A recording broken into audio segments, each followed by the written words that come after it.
Welcome to my channel once again. Today we'll be talking about the Meroitic language. The Meroitic language was said to be dead and extinct, but I'm telling you the Meroitic language is not dead. The Meroitic language is alive and kicking.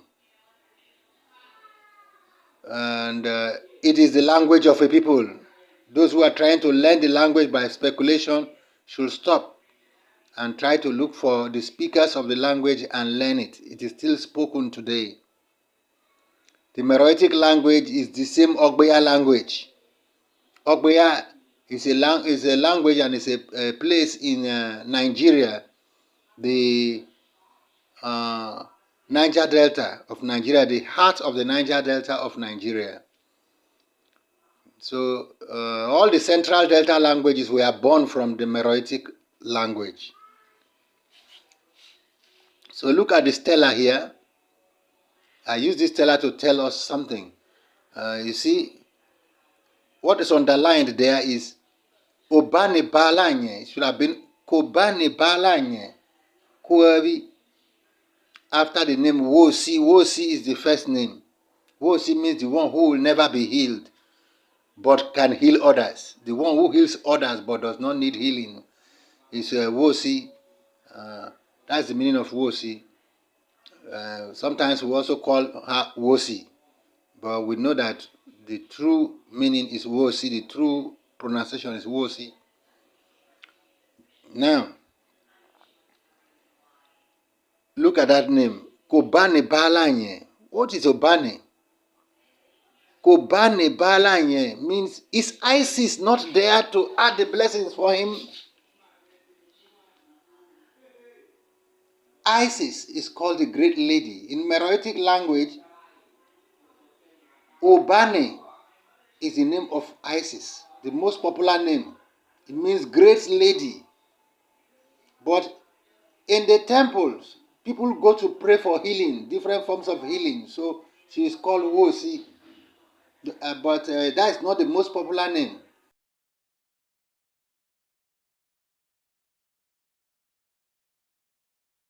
A lot of names. The goddess has a lot of names.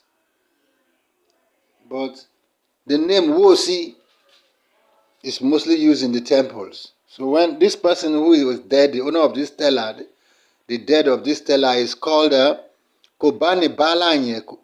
Kobane Balanye is the name, but they now add Koabi.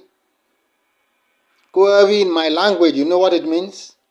That thing you are calling Kowi, they teach you to pronounce it as Kowi. Say Kowi, and then they find one a fake meaning to tell you. It is actually Koabi, not Kowi. Koabi before he was taken. His name is Kobane Balanye. So Koabi, Kobane Balanye before he died, before he was taken. Sometimes you see the name of the person is Welanye, you see Welanye Koabi. Tekitide Koabi. Then Nokade Koabi. Koabi there means before he died, not Kowi. Actually, that makes me laugh because how is it possible to learn a language by speculation? Who told you it's Kowi? It's not Kowi. That's my language you are toying with. It's not fair. Emeni is the name, a proper word for Amun among the Kushites. The Kushites call him Emeni. So Emeni is the name of a town in Nigeria. It's an abandoned town. It has never been studied. It's an ancient place. You go there and it's only trees you see, nothing else. But they can still study because there are a lot of artifacts buried underground there. You can even find bottles that were made by my ancestors. And those bottles were not like the bottles of the Europeans. They don't look similar in any way at all. So they have been making bottles before Europeans brought bottles here.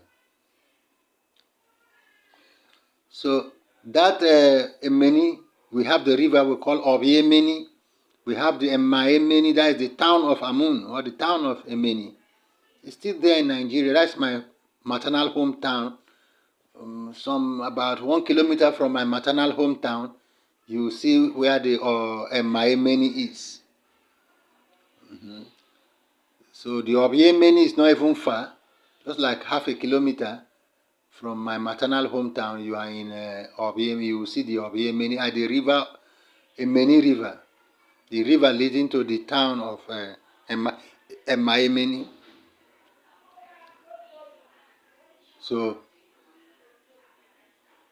like I told you, Goddess Obani was in my town.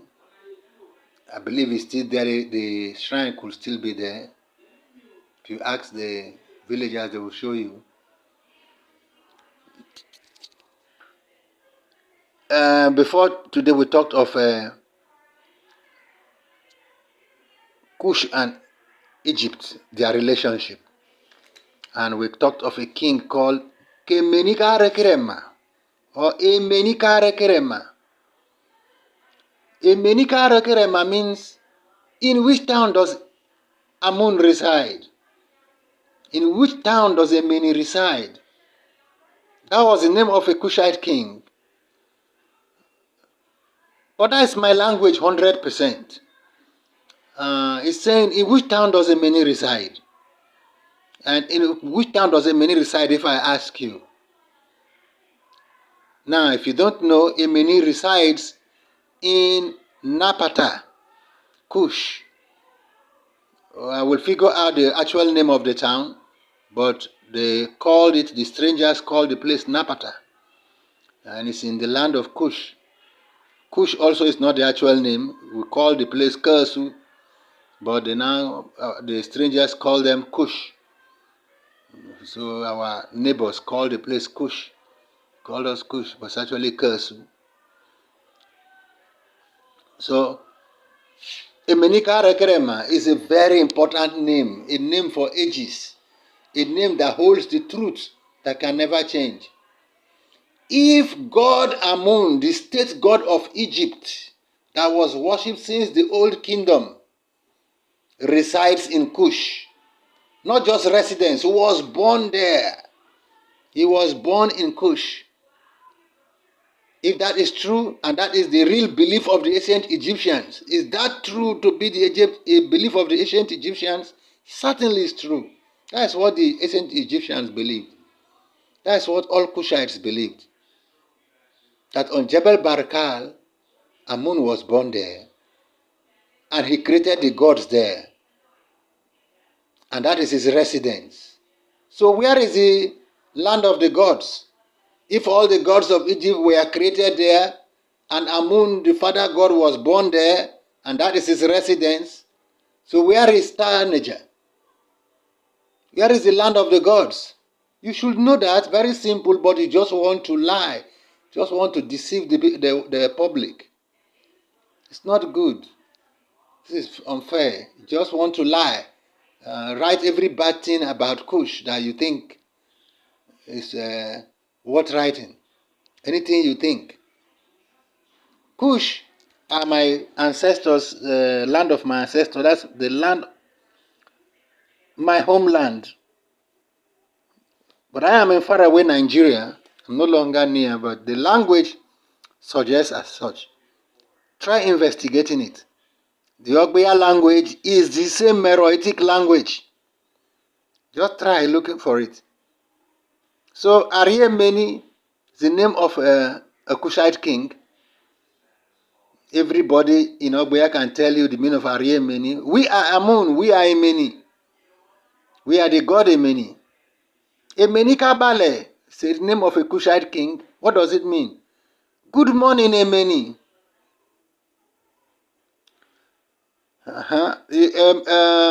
Emeni Kalika. You cannot stand without your legs. You need your legs to walk. And Emeni is the leg. So Emeni is so important as the leg of the world. The leg of Kush. On him we depend on for everything.